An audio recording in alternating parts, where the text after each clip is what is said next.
The Suns compiled a league-worst 21-61 record this season before holding on to the top spot on lottery night. Their impending selection represents a beacon of hope for a team that hasn't made the playoffs in nearly a decade.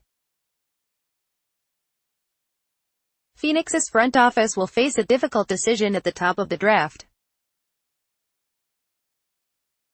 This year's class features a number of talented prospects with all-star futures, and outside of Devin Booker, the Suns don't have any surefire bets to be valuable players on a winning team. Fit likely shouldn't play into Phoenix's decision. Realistically, though, the debate for the Suns figures to come down to two players: Arizona's Deandre Ayton and Real Madrid's Luka Doncic, the lab-built basketball prototype versus the Slovenian wunderkind. This is an attempt to figure out which prospect Phoenix should select on draft night. The case for Deandre Ayton and the argument for Ayton inevitably starts with highlighting his immense physical presence. Although he skipped the combine, prior measurements from high school make it clear he's NBA ready from a size standpoint. At the 2016 Adidas Nations Camp, he clocked in at 7'0" tall with a 7'5" wingspan. His standing reach checked in at 9'4" in 2016 at Basketball Without Borders. That's roughly on par with NBA bigs like Hassan Whiteside and DeMarcus Cousins. Ayton's athleticism is elite for his size. He moves fluidly around the court, can leap out of the gym and possesses a quick second jump. Task a team of basketball scientists to come up with a physical prototype, and they would likely create something similar to the Arizona product. Of course, size and elite athleticism are neither necessary nor sufficient conditions for a prospect. Some level of projectable skill is needed. Ayton was extremely productive as a freshman at Arizona. He averaged 20.0 points and 13.8 rebounds per 40 minutes on a 65.0 true shooting percentage. The 7-footer dominated opposing defenses via post-ups, 1.052 points per possession, 90th percentile, off-ball cuts, 1.376 ppp, 85th percentile, and offensive rebounds, 1.440 ppp, 93rd percentile. With an increased emphasis on three-point shooting, the NBA's modern offensive climate isn't necessarily the most conducive to high-volume post play. Still, 11 teams during the regular season featured a big man who finished more than 4.0 possessions per game in the post. Ayton figures to be able to do the same at a fairly efficient clip. Absent any developments to his ball handling and play-making, two skills where he is well behind some of the league's best offensive bigs, Ayton's upside likely lies primarily in his ability to become an efficient jump shooter. He featured frequently as a pick-and-pop threat while playing power forward for the Wildcats, for example. Accuracy remains a challenge for Ayton, however. He shot just 36.2% on pick-and-pop jumpers this season while converting 34.3% of his three-point attempts. NBA teams will likely want to discourage Ayton from becoming reliant on his mid-range game and move him out to the three-point line given the math involved. It's not hard to imagine Ayton bringing positive value on the offensive end as a scorer, whether via an effective post defense, a jump shot or some combination, but it may ultimately be his defense that makes or breaks him as an elite prospect. Watching several of the league's best bigs struggle to keep up with opposing guards in the playoffs only magnifies the importance. Ayton possesses the necessary physical attributes to defend the perimeter well. He has quick feet and good hips. Still, his college tape remains a mixed bag. The 19-year-old has faced criticisms for his defensive effort throughout his playing career, and his technique still needs work, but there's a path forward for him as a switchable defensive piece given his athleticism, assuming he's willing to engage defensively. More concerning is Ayton's lack of rim protection. He averaged just 2.3 blocks per 40 minutes at Arizona while posting a 6.1% block rate. For perspective, those numbers are nearly identical to the numbers Justin Pat posted at Creighton before being drafted by the Timberwolves. Not great. Proponents of Ayton will cite Arizona's conservative defensive scheme and the fact that Ayton spent many of his defensive possessions as a power forward, but it's tough to imagine him averaging significantly more blocks in another system given his history. During his final season of Nike EYBL play in 2016, Ayton averaged just 2.7 blocks per 40 minutes, per Draft Express stats database. Other rim protectors in this class, including Mohamed Bamba, 4.0, Wendell Carter Jr., 4.5, and Mitchell Robinson, 8.0, averaged more. Even Bagley, a maligned shot blocker in his own right, averaged 3.1 blocks per game against EYBL competition in 2017, per D1 circuit. Ayton wouldn't be the first front-court prospect to improve as a rim protector in the NBA. DeAndre Jordan averaged just 2.5 blocks per 40 minutes as a freshman at Texas A.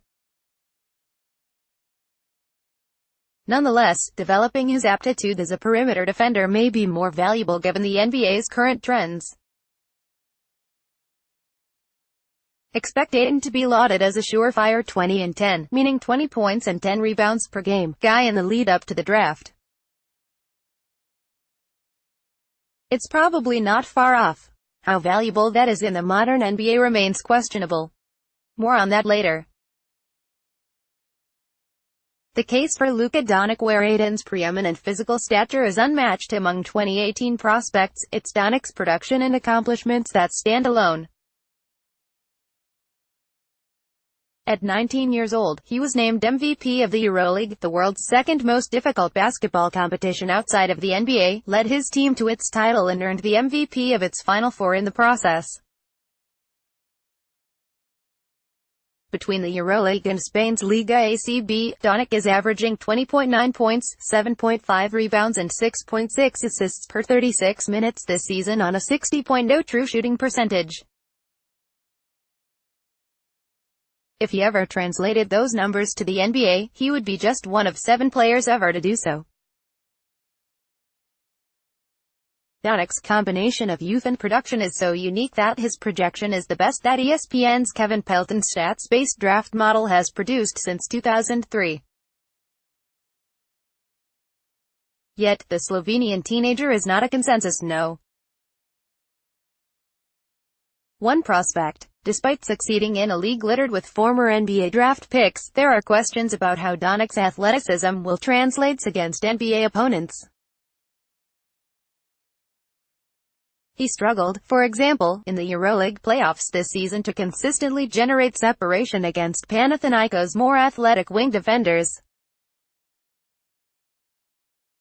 Although those concerns are certainly valid in one-on-one isolation situations, Doncic has the potential to develop into an initiator who can force favorable matchups on the defensive end through switches. In those situations, the 19-year-old has shown he can feast on more questionable defenders, so, perhaps the right question to ask about Doncic's projection isn't whether he can succeed against the NBA's best defenders, but rather whether he can force NBA teams into positions where he's not guarded by the opposition's best defender. Essential to that project will be more accurate outside shooting, particularly off the dribble. Doncic converted a meager 30.9% of his triples this season, and over 544 career three-point attempts, he's made just 33.3% of them. His NBA projections paint a slightly rosier picture. Doncic is trusted to hoist a significant number of three-point attempts, suggesting his coaching staff believes in his ability to make them, and his 80.1% rate from the foul line indicates he has the touch to develop into a more consistent shooter. If Doncic is able to knock down pull-ups coming off a screen consistently, NBA teams will be forced out of their under and over and drop ball screen coverages. Even if Doncic only becomes an average three-point shooter, his ability to keep defenders on his hip coming out of ball screens and knock down floaters over big men should make him dangerous enough out of the pick and roll. Plus, his elite court vision and size make him a threat to find teammates all over the court. Similar to Ayton, Doncic faces defensive question marks. It's something we wrote about back in November and continue to be concerned by, but his ceiling outcome as a primary initiator should overwhelm the defensive lapses in terms of contributions on the court, and his team defense, particularly his ability to generate steals, should still be valuable. A framework for making the selection. Differences of opinion centered around top NBA prospects can often be traced back to draft philosophy and the way in which analysts and teams choose to value players. Value is ultimately subjective, as it can be measured in any number of ways, including more traditional counting stats, potential all-star games or contributions to winning basketball. Success in one of those areas does not necessarily lead to success in all of them. As such, when debating which prospect should go number one overall, it's important to lay out the framework for the decision. The parameters provided herein may not be the same ones used by the Suns front office on draft night. So it goes. Unfortunately, we aren't in their war room. Ultimately, the goal in the NBA is to win, so how a prospect contributes to winning is our primary concern. ESPN's Real Plus Minus, a statistic designed to measure how much an NBA player contributes to winning basketball, can function as a reasonable measuring stick for this purpose. Of note, an individual simply averaging 20.0 points per game does not necessarily translate to his team winning. There are almost always additional factors involved. For perspective, here are the top 10 players in the league by RPM over the last 3 seasons. Source: ESPN. The above chart tilts this evaluation heavily in favor of Doncic, the oversized potential initiator. Of the 30 most valuable seasons in the league over the past 3 seasons, 70.0% of them have come from perimeter players. Only one front court player, Draymond Green, has cracked the top 5. The 9 seasons from front court players highlight some significant trends. Other than Rudy Gobert, every big man on the list is a threat to knock down an outside shot. That bodes well for Ayton, who projects to be able to do the same. 4 of the seasons from big men feature subpar defenders, a worry for Ayton. 3 of those belong to Denver's Nikola Jokic, who basically operates as a primary initiator from the center spot. It's unlikely Ayton ever does the same.